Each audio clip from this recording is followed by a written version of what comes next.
A más de 3 meses del fuerte terremoto de 9 grados Richter que aquel trágico 11 de marzo sacudió a las islas japonesas y del consecuente tsunami que después de impactar en sus costas dejó una estela de muerte y destrucción, el país del sol naciente sufre hoy consecuencias de más largo aliento que junto con la reconstrucción representan en la actualidad sus más grandes desafíos. Ha tenido consecuencias políticas, una desestabilización para el gobierno del ministro Kan, pero por el otro lado también para el sistema económico y financiero de esa nación. Consecuencias que han hecho que la alguna vez segunda economía más poderosa del mundo esté viviendo sus momentos más asiagos. Japón, que vemos como pues, las perspectivas de crecimiento para Japón de este año pues, han venido corrigiéndose a la baja, llegando prácticamente a cero, es decir, esperamos que el crecimiento en Japón sea pues muy marginal o quizás cero para este año. El impacto negativo de estos desastres sumados a la crisis nuclear de Fukushima que le sucedió tienen alcances que trascienden y con mucho a las fronteras niponas, y es que el Japón es una pieza fundamental del engranaje económico mundial.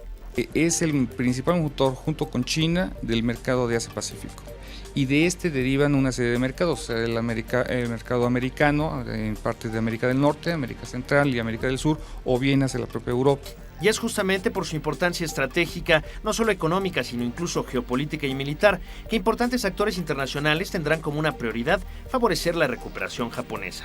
Necesariamente Estados Unidos necesita activar la economía japonesa en ese sentido, y por el otro lado, su dependencia económica entre las dos naciones le obliga a los Estados Unidos a apoyarlo decididamente. Por otra parte, y con ánimo de ver la luz al final del túnel, el pueblo nipón ha demostrado a lo largo de su milenaria historia su gran capacidad de recuperarse ante la adversidad. Pero Japón fue un buen ejemplo a mediados de los 90s de cómo se puede salir adelante cuando hay una tragedia o un desastre natural, cuando tuvieron el terremoto de Kobe. Por otra parte, y con ánimo de ver la luz al final del túnel, es importante recordar que el pueblo nipón ha demostrado a lo largo de su milenaria historia su gran capacidad de recuperarse ante la adversidad. A pesar de las horas bajas que actualmente vive este importante país oriental, el mundo puede confiar en que en el mediano y largo plazos muy seguramente volverá a ocupar un lugar preponderante en la economía y la política internacionales. Para Efecto Mundial, René Palacios, Efecto TV. Continuamos con esta conversación con el embajador Miguel Ruiz Cabañas, nuestro embajador en Japón, y estábamos comentando precisamente el tema de las secuelas nucleares, que fue una de las cuestiones que más preocupó en el mundo. Parecía que no contenta la naturaleza con la sacudida que le había dado el pobre pueblo japonés, tuvo estos estragos también muy importantes en el capítulo nuclear, que de hecho ha desencadenado un debate internacional muy fuerte. Se hablaba, por ejemplo, hablando de nuevas energías, que después del derrame de petróleo en el Golfo de México ya no se puede o no debemos explorar en aguas profundas. Después de lo de Japón ya no debemos tener plantas nucleares.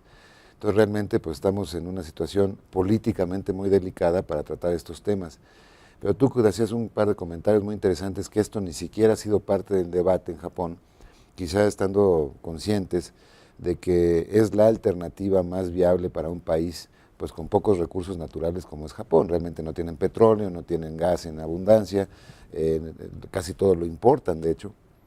Entonces realmente para la economía, pues claro es la tercera, pero por poquito, ¿no?, del mundo, casi prácticamente la segunda como lo fue tantos años, no es una idea muy halagüeña pensar en que van a dejar de tener un tercio de su energía simplemente por un debate en alguna otra parte del mundo.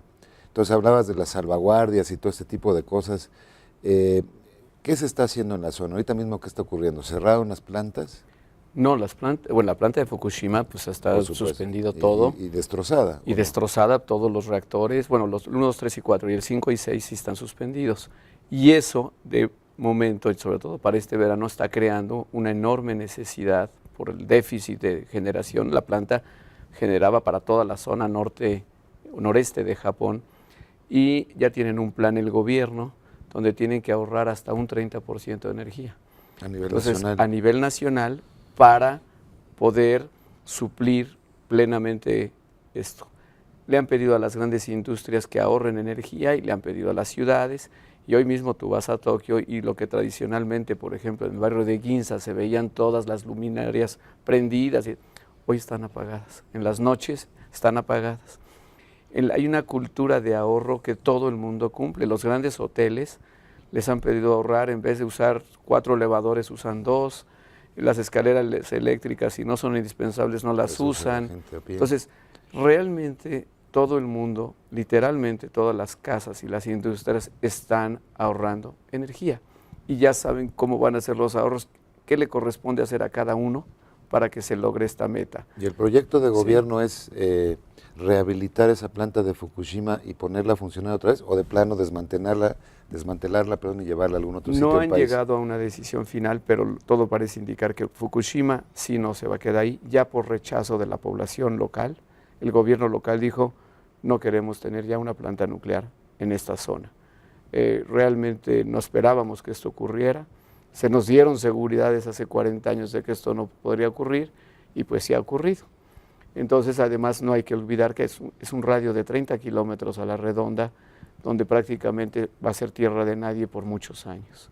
Por radiación que Por se radiación, escurrió. porque ahí sí hay evidentemente niveles muy altos de radiación y se ha pedido y se ha desalojado a toda la población que vivía ahí.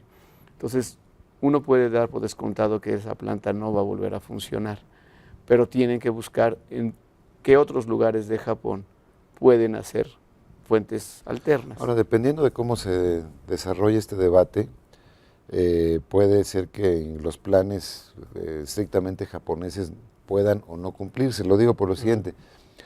Aquí en México, que estamos ¿tú sabes cuántos kilómetros son? 11,000 o cuántos kilómetros estamos de Japón? 11,000 kilómetros. 11,000 kilómetros de Japón. Cuando ocurrió este desastre en Fukushima, la gente empezó a preguntarse si nos iba a llegar a las costas de Colima, a Puerto Vallarta, parte de la radiación, que porque todo está conectado a nivel atmosférico, etcétera. Correcta o incorrectamente, eso se empezó a comentar. Entonces, diría yo que cuando hagan sus próximos planes los japoneses en cuanto a plantas nucleares, o los mismos chinos que decías que tienen más, los chinos van a desarrollar esto será motivo de un debate internacional, decir, oiga, es que la atmósfera es de todos, y si ustedes tuvieran un problema como este... No, bueno, incluso con este tema, no sé si lo viste, en California se empezó a desarrollar todo un movimiento de darle pastillas de yodo a las personas por la radiación que les iba a llegar de Japón, totalmente sin fundamento. Claro que hubo y se registraron los primeros días aumentos en los niveles de radiación, no solo en la zona, sino incluso en Tokio, pero que esto nunca significó ninguna amenaza para la salud de la población. Pero en ese radio de 30 kilómetros sí es peligroso. Sí, claro, y por eso se declaró una zona de exclusión totalmente, y hoy nadie puede entrar a esa zona. Incluso la pesca en esa zona la pesca es en esa zona, todo. O sea, ahí sí, son 30 kilómetros y en varios años va a estar en esa situación. Pero en el caso de las otras reacciones a nivel mundial, yo creo, Enrique, que aquí hay también dos temas. Creo, sin atacar a nadie, que a veces los medios internacionales pues sí crean demasiada zozobra, demasiada... ¿Porque les gusta el escándalo o por intereses? Por el rating, ¿no? O sea, estoy hablando de los grandes televisoras mundiales, no voy a decir nombres, pero tú ya sabes cuáles son, que sí tenía uno la sensación constante de que estaban dramatizando de algo. Y bueno, mantenían el rating, ¿no? Eso ojalá pudiera cambiar en el futuro, sabemos que es muy difícil, ellos son muy libres de hacer lo que quieran, pero realmente... Pero es muy irresponsable. Muy irresponsable, no creaban una enorme alarma dentro de Japón, porque los parientes de todos los que estábamos en Japón en ese momento hablaban para decir, ya sálganse corriendo, lo acabo de ver en tal televisora, y dice que realmente esto es casi el holocausto. A mí algunos medios nacionales me decían, embajador, se está viviendo ahí el apocalipsis. No, desde luego que no estamos viviendo el apocalipsis. Tokio está de pie, estamos trabajando, estamos atendiendo a los mexicanos. No es el tema de este programa, pero abres una veta bien interesante en cuanto a digamos, la contribución o mala contribución a veces de los medios a temas de estos. Porque en ocasiones se ocultan cosas cuando hay peligros y entonces viene el desastre. Por las matanzas. Y a veces es al revés. Cuando no hay el peligro se genera un pánico y ese pánico a veces sí genera consecuencias. Si estaban, digamos, ordenados los japoneses, estas señales que recibían de afuera, decían, a lo mejor nuestro gobierno nos está mintiendo. Exacto. Y tenemos aquí en Tokio mismo unos niveles de radiación. Debo decir que la población japonesa, yo nunca sentí temor de los japoneses, pero sí de las, digamos, de las comunidades de extranjeros, europeos, América Latina, de otros lugares, donde, bueno, miles de personas realmente salieron. Ya muchos, yo diría la inmensa mayoría, ya regresaron. La mayoría de los mexicanos no salieron de Japón, se quedaron en Japón porque tienen familias, porque tienen estudios, tienen trabajos, y no es cuestión de aventarlo todo para un futuro incierto Porque nuevamente, después, ¿no? Y porque después de vivir en el DF aguantamos radiaciones y todo lo que nos caiga encima. Además, bueno, pues lo hemos visto en los últimos días en el DF, hubo niveles de radiación mucho más altos de los que ha habido en Tokio en todo el año. Ultravioletas, así es. En todo el año, Sí. esa es la verdad. Y esto, bueno, no se medía, pero cualquier aumento que se registraba en la radiación en Tokio, que no era perjudicial para la salud, automáticamente se convertía en Generaba un pánico. catástrofe digamos. mundial, cuando Sí. realmente no lo había. Sí. ¿no? Vamos a hacer un pequeño corte, pero sí quisiera que regresáramos, Miguel, con este tema que señalaste hace un rato de el registro de los mexicanos en las embajadas y Es consulados. absolutamente A fundamental. ver si ahorita elaboramos un poquito sobre Para ello. dar Regresamos en un minuto más.